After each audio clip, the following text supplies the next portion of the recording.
اللہ تعالیٰ فرماتے ہیں کہ جب نوح علیہ السلام نے ہمیں مدد کے لیے پکارا تو پھر ہم نے اس کی مدد کی اور اسے ایک بڑی کشتی بنانے کی وحی کی، لیکن نوح علیہ السلام نہیں جانتے تھے کہ وہ اتنی بڑی کشتی کیسے بنائے، اور نہ ہی وہ بڑھئی تھے کہ اس کام سے واقف ہوتے۔ اس لیے اللہ تعالیٰ نے ان کی طرف یہ وحی کی کہ ہماری آنکھوں کے سامنے اور ہماری وحی کے مطابق ایک کشتی تیار کرو۔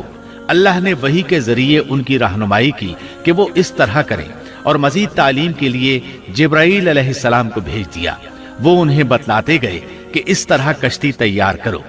نوح علیہ السلام ایک پہاڑ پر رہتے تھے، ان کے ارد گرد درخت نہیں تھے، نہ پانی تھا، چنانچہ انہوں نے بہت سے درخت اگائے، پھر ان کو کاٹا اور پہاڑ پر بیٹھ کر کشتی تیار کرتے رہے۔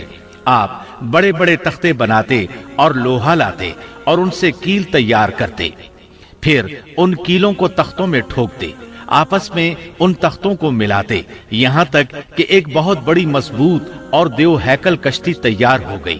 ایک روایت کے مطابق نوح علیہ السلام نے اس کو 100 سال میں تیار کیا۔ یہ تھی وہ کشتی جسے نوح علیہ السلام نے اللہ کی ہدایت کے مطابق تیار کیا تھا۔ سورۃ القمر آیت 13 میں ارشاد ہوتا ہے، اور ہم نے نوح کو اس کشتی میں سوار کیا جو تختوں اور کیلوں سے بنی ہوئی تھی۔ نوح علیہ السلام نے دعوت کا کام چھوڑ دیا اور کشتی بنانے لگے۔ وہ لوگ جب انہیں کشتی بناتے دیکھتے تو ان کا مذاق اڑاتے، کہتے، نوح پہلے تو نبی تھا، اب بڑھئی بن گیا۔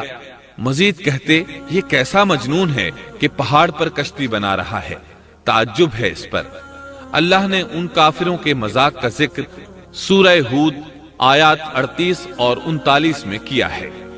نوح کشتی بنانے لگے، اس کی قوم کی جو جماعت اس کے پاس سے گزرتی وہ اس کا مذاق اڑاتی۔ وہ کہتے، اگر تم ہمارا مذاق اڑاتے ہو تو ہم بھی تم پر ایک دن ہنسیں گے جیسے تم مسخرہ پن کر رہے ہو۔ تمہیں بہت جلد معلوم ہو جائے گا کہ کس پر عذاب آتا ہے، جو اسے رسوا کرے اور اس پر ہمیشہ کا عذاب اتر آئے۔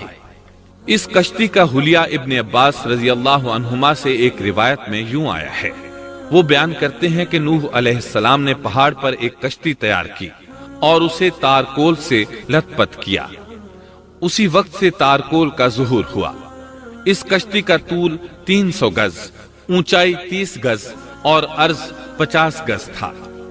ایک اندازے کے مطابق اس کا طول 1 کلومیٹر سے زیادہ تھا، اور اس کی بلندی اور گہرائی کے بارے میں کہا گیا ہے کہ 30 ہاتھ تھی، اور یہ کشتی عام کشتیوں کی طرح اوپر سے کھلی ہوئی نہیں تھی، بلکہ جس طرح اس کو نیچے سے بند کیا گیا تھا اسی طرح اوپر سے بھی بند کیا گیا تھا، تاکہ اوپر سے جو بارش برسے وہ انہیں نقصان نہ دے، اور جس طرح نیچے والے غرق ہونے سے محفوظ رہیں اسی طرح اوپر والے بھی محفوظ رہیں۔ گویا وہ ایک گیند کی مانند تھی۔ اس میں الگ الگ 3 درجے بنائے گئے تھے، ہر درجے میں ایک دروازہ تھا، اور یہ 3 دروازے اس طرح تھے کہ ہر دروازے کے اوپر ایک دروازہ تھا۔ یہ اس کشتی کا حلیہ تھا جس کے راوی ابن عباس رضی اللہ عنہما ہیں۔ یہ کشتی آج بھی موجود ہے۔ اللہ تعالیٰ نے اس کشتی کو بطور عبرت اور نشانی کے باقی رکھا ہے، جیسا کہ اللہ تعالیٰ فرماتے ہیں، اور بے شک ہم نے اس واقعے کو نشانی بنا کر باقی رکھا، پس ہے کوئی نصیحت حاصل کرنے والا۔ اس صدی میں علماء کے ایک گروہ نے اس کشتی کو ترکی کے ایک پہاڑ پر پا لیا ہے۔ اب وہ 2 ٹکڑوں میں تقسیم ہو چکی ہے۔ اس کا حلیہ وہی تھا جو بیان ہوا۔ اللہ کا فرمان سچا ثابت ہو گیا کہ ہم نے اس کو نشانی بنا کر باقی رکھا ہے۔